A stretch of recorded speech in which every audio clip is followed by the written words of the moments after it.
अपने समय के वरिष्ठ पत्रकार और अब सिविल लाइंस विधायक गोपाल शर्मा जी मेरे साथ हैं। गोपाल जी, गुर्जर आंदोलन आपने अपनी आंखों से देखा था, उस समय पे शुरुआत भी देखी, अंत भी देखा, और एक बार फिर गुर्जर आंदोलन जो है वो पैर पसारे, लोग इकट्ठे हुए, महापंचायत हुई, समापन का ऐलान हुआ और उसके बावजूद लड़कों ने ट्रेन रोक दी।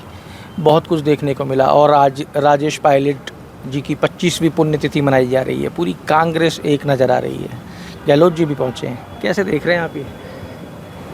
देखिए, कांग्रेस के लिए तो मजबूरी भी है और उनकी ज़रूरत भी है। ये निश्चित है कि कांग्रेस दो फाड़ में बटी हुई है। एक तरफ अशोक गहलोत जी हैं, दूसरी तरफ सचिन पायलट जी हैं।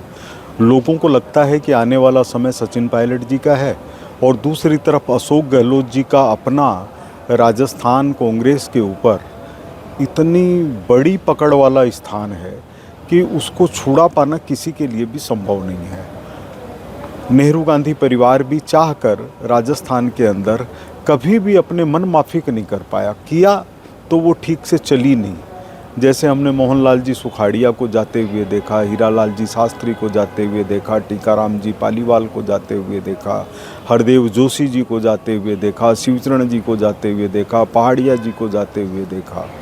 तो राजस्थान का कुछ अलग ताव है, राजस्थान की कुछ अलग धमक है, राजस्थान की अलग दबंगता है। राजस्थान का सम्मान करते हुए अगर कोई चीज़ की जाती है तो राजस्थान पलक पांवड़े बिछा करके स्वागत करने को तैयार रहता है। लेकिन अगर कोई राजस्थान को चुनौती देने की कोशिश करता है तो राजस्थान का बाकपन अलग ही खड़ा नज़र आता है। कांग्रेस को इन्हीं स्थितियों का सामना करना पड़ा। अगर थोड़ी समझदारी से और थोड़ा इस तरह से गहलोत साहब को अगर वो राजी कर लेते, तो गहलोत साहब ऐसे व्यक्ति नहीं है जो कांग्रेस आला कमान के खिलाफ जाए। उनको जो कुछ मिला है कांग्रेस आला कमान से मिला है। लेकिन वो स्थितियां ऐसी बनी कि अब भी कांग्रेस के सामने ये दिक्कत है कि दोनों धड़ों को कैसे एक रखा जाए। और उसी में जो सबसे बड़ी ताकत है पायलट साहब के साथ, वो है गुर्जर समाज की। और गुर्जर समाज हथियार के रूप में कभी भी तैयार है, क्योंकि उसको लगता है कि हमारे साथ हमेशा अन्याय होता रहा है। तो अब एक तो पायलट साहब वाला गुर्जर समाज, एक दूसरा गुर्जर समाज जिसमें बाकी के नेता आते हैं। तो ये एक राजनीतिक संघर्ष चल रहा है, और ये तब तक चलेगा जब तक कि कांग्रेस निर्णय करके किसी एक के हाथ में नेतृत्व नहीं दे देती, और कांग्रेस ने कभी दिया नहीं है। तो आप अब ये इस स्थिति को कैसे देख रहे हो? क्योंकि आप एक पत्रकार भी हो और एक विधायक भी हो। अब ये मेरा सवाल जो है वो दोनों से है। अशोक गहलोत जी ने ये कहा है कि भाई मीडिया हम दोनों के बीच में अनबन दिखाती है। मैं और पायलट तो साथ ही थे, मैं और पायलट तो एक ही थे। वो एक समस्या बड़ी है। गहलोत साहब जो हैं वो जादूगर भी हैं। तो वो क्या होता है, जादू इतना व्यक्ति दिखाता है कि कई बार जादू दिखाए हुए को भूल जाता है। अगर मीडिया ने सचिन पायलट जी को आगे बढ़ाया और मीडिया ने ये आपस की लड़ाई को साबित करने का काम किया, तो जब जब आप लड़े आपस में, तब मीडिया कहाँ था? मीडिया ने थोड़ी कहा कि आप अपने उनके धारीवाल जी के घर के अंदर मीटिंग बुलाइए और ऐसा करिए और उसमें महेश जोशी जी को आगे रखिए। मीडिया की कोई भूमिका नहीं है, ये तो आप ही की भूमिका है। तो आप जादू दिखा देते हैं और फिर भूल जाते हैं। अभी उन्होंने कह दिया हमारे बीच में क्या लड़ाई है, लड़ाई नहीं है तो मुख्यमंत्री पद से हटाया क्यों था? आपने गुर्जर समाज की बात की, आपने कहा सचिन पायलट गुर्जरों के एक बड़े नेता हैं। सब सवाल ये है कि भारतीय जनता पार्टी में कोई गुर्जरों का बड़ा नेता क्यों नहीं बन पाया? क्या कारण था? क्योंकि प्रदेश अध्यक्ष ने भी एक बात कही कि गुर्जर आंदोलन जब भी हुआ है तो भाजपा की सरकार में ही हुआ है, कांग्रेस की सरकार में आंदोलन नहीं हुए गुर्जरों के। तो गुर्जर नेता भाजपा से क्यों नहीं निकले? इसका एक बड़ा कारण है। इसका बड़ा कारण ये है कि आप ये देखिए कि प्रधानमंत्री नरेंद्र मोदी जी मूलतः ओबीसी से आते हैं। क्या वो कभी ओबीसी नेता के रूप में आए? क्या दीनदयाल जी कभी ब्राह्मण नेता के रूप में आए? या श्यामा प्रसाद मुखर्जी बंगाली नेता के रूप में आए? या आदरणीय भैरव सिंह जी राजपूत नेता के रूप में आए? भाजपा जातिवाद के अंदर विश्वास नहीं करती, जातियों का सम्मान करती है हर एक का, लेकिन जातिवाद करके दूसरे का विरोध करना ये भाजपा के स्वभाव में नहीं है। पर गोपाल जी, ये बात तो अशोक गहलोत कहते हैं कि मैं इकलौता माली हूँ जो जीत के आता हूँ, फिर भी मुख्यमंत्री होता हूँ राजस्थान का। तो कहीं ना कहीं क्या ये गहलोत पे भी लागू है? देखिए, गहलोत साहब जब राजनीति में आए और जब राजनीति में सफल रहे, उसमें कभी गहलोत काल नहीं आया है। कभी भी नहीं आया। जब जब केंद्र के अंदर लहर चली है कांग्रेस के पक्ष में, उसका लाभ गहलोत साहब को मिला है। गहलोत साहब लोकसभा का भी चुनाव हारे हुए हैं। गहलोत साहब 3 बार केंद्रीय मंत्रिमंडल से हटाए हुए भी हैं। गहलोत साहब विपक्ष के नेता भी कभी नहीं बनाए गए, यहाँ तक कि गृह मंत्री बनने के बाद भी उनको चुनाव लड़ने का मौका नहीं दिया। तो गहलोत साहब का एक तो भाग्य ऐसा है और दूसरा खुद वो जादू जानते हैं, तो वो क्या करते हैं ये पता चलना कठिन हो जाता है। और यही सचिन पायलट जी को नहीं पता चल पाया है, वो गहलोत साहब के जादू में भटक करके रह गए हैं। इस बार क्या होगा? इस बार सब एक मंच पे हैं। हाँ। आज इस बार क्या होगा? सबसे मज़ेदार बात यह है कि जब ताश के पत्ते तो 52 काम आते हैं, लेकिन 3 जोकर भी होते हैं। गहलोत साहब ने कुछ ऐसा घुमा रखा है कि दूसरा उठाए तब तो जोकर निकले और खुद उठाएं तो बादशाह का वो निकले, हुक्म का बादशाह निकले। तो इनकी जो गणित है उसमें अगर कांग्रेस शासन में आ रही है तो गहलोत साहब का चेहरा आगे है, और नहीं आ रही है तो इनको कोई मतलब नहीं है, आराम से रहो। तो अब क्या लग रहा है आपको, 28 की तैयारी चल रही है ये, या फिर एक बार राजस्थान में जो कांग्रेस नीचे की तरफ जा रही है उसको वापस उठाने की तैयारी चल रही है? देखिए, कांग्रेस राजस्थान में और देश में रिलेवेंट नहीं है। कांग्रेस अपनी ताकत के ऊपर हिंदुस्तान के अंदर एक भी चुनाव जीतने की स्थिति में नहीं, एक भी चुनाव कहीं पर भी। उसका कारण है कि कांग्रेस ने अपने आप को जनता और जनता के मुद्दों से अलग कर लिया है। और ये दुख का विषय है, ये दुख का विषय है कि अगर अमेठी की जनता श्री राहुल गांधी को नकार दे तो उनको वायनाड जाना पड़ता है। यानी आपके पास कोई जगह नहीं है, आपकी अपनी जगह नहीं है, और अगर लहर नहीं हो आपकी तो आपको जनता सुनने को तैयार नहीं है। 2023 के अंदर राजस्थान में कांग्रेस बराबर से लड़ी है और कोई बहुत बड़ी मतलब बात नहीं होती कि कांग्रेस सरकार भी बना देती, क्योंकि योजनाएं जो थी वो लोगों के सर चढ़ के बोली हैं। 70 सीटें उस लड़ाई के बावजूद, जो सो कॉल लड़ाई है उसके बावजूद 70 सीटें आना। आप उस राजस्थान के हिसाब से देखिए, जबकि राजस्थान के अंदर विपक्ष था नहीं, राजस्थान में प्रतिपक्ष ने अपने को स्थापित किया है। ये वो राजस्थान है जहां पर जनसंघ और भाजपा पूरी सीटों पर चुनाव नहीं लड़ते थे। ये तो धीरे धीरे धीरे धीरे भाजपा ने प्रथम स्थान प्राप्त किया है। जो नुकसान हुआ है वो तो कांग्रेस का हुआ है। कांग्रेस जो अपने आप को आज़ादी का एक तरह से अलंबदार मानती है, और इनको ये पता नहीं है कि जिस जगह वो ये बात कहती है उस जयपुर में आज़ादी का आंदोलन चला नहीं। कांग्रेस ने सरेंडर कर दिया था, कांग्रेस ने समझौता कर लिया था। तो इसलिए जो बीजेपी की स्थिति है वो हमको जो बराबरी पर नज़र आती है वो इसलिए नज़र आती है कि बीजेपी तो अभी खड़ी हो रही है। कभी ऐसी स्थिति आने वाली है कि 190 सीटें बीजेपी की होगी और 10 में ये सारे होंगे। 11-12 साल से तो आपकी सरकार है केंद्र के अंदर, राजस्थान में भी आप कई बार सरकार बना चुके, तो अब बीजेपी खड़ी कहाँ हो रही है? बीजेपी तो खड़ी हो चुकी नहीं, मैं सिर्फ इस समय राजस्थान की बात कर रहा हूँ। आप राजस्थान में बीजेपी को देखेंगे तो 2-3 चीज़ें स्थिर हैं। एक, आदर्श के चिन्ह स्थिर है।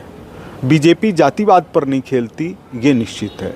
बीजेपी धन के आधार पर, दलाली के आधार पर, ठेकेदारी के आधार पर मुख्यमंत्री का निर्धारण नहीं करती। भारतीय जनता पार्टी के नेता जो मूल जनसंघ भाजपा के हैं उनको आप अलग से पहचान सकते हैं। कुछ ऐसे अवसरवादी होते हैं जिनको जहाँ टिकट मिल गई वहाँ पर वो खड़े हो गए, उनकी चलती रहेगी, हमेशा चलती रहेगी।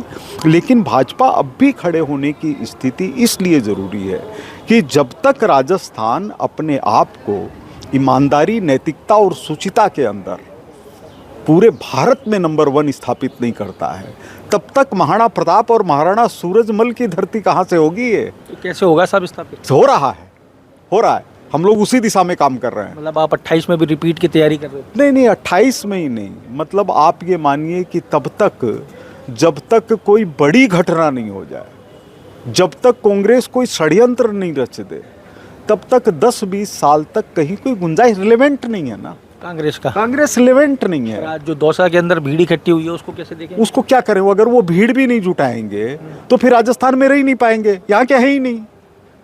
यहाँ के हैं नहीं। आप भाई साहब यहाँ से कुछ और दावे कर रहे हो, डोटासरा कुछ और दावे कर रहे हैं। डोटासरा कह रहे हैं गंगानगर के जिला प्रमुख का चुनाव करा लेते, बता देते क्या होगा। भरतपुर के जिला प्रमुख का चुनाव करा लो, बता देंगे क्या होगा। ये करा लेते तब बता देते, वो करा लेते तो बता देते। जो हो रहा है उसमें रिलेवेंट नहीं है। आज डोटासरा जी की स्थिति क्या है? डोटासरा जी को कौन सुनना चाहता है? आपने डोटासरा जी की कोई सभा देखी है? बताइए, कांग्रेस के अलावा कोई क्यों जाए डोटासरा जी को सुनने के लिए? क्या है उनके पास? नेट सही डिग्री भी है कि नहीं ये पता नहीं, पढ़े लिखे हैं कि नहीं ये पता नहीं, आलोचना करने के अलावा कोई सकारात्मकता जानते हैं ये पता नहीं। जो विधानसभा अध्यक्ष के लिए जूती की बात करते हैं, हमारे लिए तो वो नेता हैं। उसका कारण है कि उनका अनुभव है, कई बार चुनाव जीत करके आए हैं। जाट समाज के अंदर कम से कम जो नेता हैं उनमें वो ऐसे लगते हैं कि अपनी बात को जोर दे करके कहते हैं, लेकिन इससे उनकी कमियां नहीं छिप जाती। विधानसभा में जो आचरण करते हैं उसमें उन्होंने राजस्थान की जो एक बहुत ऊंचा स्थान था मर्यादा के अंदर, वो उन्होंने कमज़ोर किया है। स्थान पे एक सवाल कर लेता हूँ साहब, गहलोत का जादू चलेगा या पायलट को स्थान मिलेगा? कुछ कह नहीं सकते साहब। हारना तो तय है, हारना तो तय है। अब दोनों किसी का जादू चले, दोनों चुनाव हार जाएं विधानसभा के तो आश्चर्य मत करिएगा। ये आप बड़ा बयान दे रहे हो। मैं कह रहा हूं पायलट तो 34-35 सीटों पे, और आदरणीय अशोक गहलोत जी अगली विधानसभा का चुनाव हार जाएं तो उनको आश्चर्य नहीं करना चाहिए। जाति के आधार पर कब तक टिके रहेंगे? कब तक टिके रहेंगे? जाति के अलावा उनका क्या सहारा है? जाति के अलावा कोई सहारा नहीं है। मानते हो कांग्रेस ने कुछ नहीं किया? कांग्रेस ने किया होगा, अपना पेट भरा है, सांस लेने के लिए अपने को जिंदा रखा है। आज धारीवाल जी को लोग याद करते ही हैं, लेकिन किस चीज़ के लिए याद करते हैं? किस चीज़ के लिए याद करते हैं? तो आप ही बता दो। जो उनका सबसे ज़्यादा शुभेच्छु होगा वो कहेगा कोटा में बड़ा अच्छा काम किया। यानी आपने उस शपथ का उल्लंघन किया जो आपने विधानसभा में मंत्री के रूप में ली कि मैं बिना पक्षपात और भेदभाव के काम करूंगा। जब आप खुद ही पक्षपात कर रहे हैं तो मंत्री पद के लिए ली हुई शपथ का उल्लंघन कर रहे हैं। आपके काम सब ऐसे ही हैं। एक नेता जेल में पड़े हैं, दूसरे के कागज़ तैयार हो रहे हैं, तीसरे के लिए राज्यपाल के पास जा रहे हैं कि इनको एसीडी की जांच को मत दीजिए, चौथे की स्थिति ये है कि सुप्रीम कोर्ट में जमानत कराते घूम रहे हैं। ये इनकी इतिहास है। पांचवा जेल में मिल जाएगा, छठा जेल से छूट के मरा हुआ मिल जाएगा। तो यही सब काम है। एक अपनी पत्नी की जगह दूसरे को बैठा के ले गए थे एक बार, तो पोल पट्टी सामने आ गई कि जिसको पत्नी बता करके ले गए वो उनकी पत्नी नहीं थी, किसी दूसरे की पत्नी थी। उनको इस्तीफा देना पड़ा उनको इस्तीफा देना पड़ा। मंत्री थे, हाथ जोड़ के खड़े हो गए विपक्ष के सामने आंख बंद करके कि मेरा सिर आपका जूता यहाँ मत उठाइए, इस्तीफा देना पड़ा। तो ये इन सब की राम कहानी है। पति पत्नी का विषय तो वैसे बहुत आगे चला जाएगा, जाने देते हैं। पर बड़ी बात यहाँ पे सिविल लाइंस विधायक गोपाल शर्मा ने कही है कि अशोक गहलोत जादूगर हैं और ताश में 52 पत्ते होते हैं, वो 3 एक्स्ट्रा जो जोकर होते हैं उनका भी प्रयोग अशोक गहलोत जो हैं वो अच्छी तरीके से करना जानते हैं। और गहलोत की जादूगरी जो है वो राजस्थान ने देखी है, चलती आई है। अब आज जो सब एक मंच पे इकट्ठे हुए हैं, इसका क्या परिणाम होगा ये देखना भविष्य में देखा जाएगा। पर भारतीय जनता पार्टी के विधायक का दावा है कि 28, 33, 38 कहीं कोई गुंजाइश कांग्रेस के लिए राजस्थान में अब नहीं बची है। और कोई बहुत बड़ी बात नहीं, गहलोत और पायलट भी चुनाव हार जाए। दोनों चुनाव हार सकते हैं। इनको जाति से हटना चाहिए। गहलोत साहब ऐसी जगह से चुनाव रहे हैं तो आपका फायदा हो रहा है भाई साहब, आप काहे को बता रहे हो? नहीं, इसलिए कि अगर विपक्ष नहीं रहेगा तो इसका भी नुकसान होता है। 20 सीटें ही जीते हैं, लेकिन अपने को सुधारें, थोड़ा सा चलता रहे, माहौल बनता रहे। गहलोत साहब कम से कम उनको साहब तो कहते हैं। लालू जी को लालू साहब नहीं कह सकते, जी नहीं कह सकते। मतलब पायलट साहब हैं। पायलट साहब को तो अभी दिखाना पड़ेगा। अभी वो राजस्थान का बनकर दिखाएं, राजस्थान का बनकर के दिखाएं। उनके दिल से दर्द उठे तो उसमें राजस्थान की मिट्टी की गंध आनी चाहिए। वो अभी नज़र नहीं आ रही है। वो नज़र नहीं आ रही है। उनको प्योर राजस्थानी बन करके दिखाना चाहिए, सिर्फ साफे से नहीं। राजेश पायलट थे? राजेश पायलट की 25वीं राजेश पायलट जी को ज़्यादा मौका नहीं मिला। राजेश पायलट जी एक व्यवहारिक नेता थे, विनम्र नेता थे, ईमानदार नेता थे, चरित्रवान नेता थे। हम लोगों ने उनको देखा है, वो अपनी वाणी के पक्के थे, लेकिन राजस्थानी होने के लिए जितना समय चाहिए उतना प्रभु ने उनको दिया नहीं। लीजिए साहब, एक और बड़ा बयान आ गया है कि पायलट को अभी बहुत काम करने की आवश्यकता है। जो दर्द उठे उसमें राजस्थान की मिट्टी की गंध आने की ज़रूरत है। पायलट जब राजस्थान के लिए एक स्वीकार्य बड़े नेता बन पाएंगे। अगर आप ये वीडियो YouTube पर देख रहे हैं तो हमारे चैनल को सब्सक्राइब करें और बेल आइकन को दबाना ना भूलें। अगर आप Facebook पर ये वीडियो देख रहे हैं तो हमारे पेज को लाइक करें।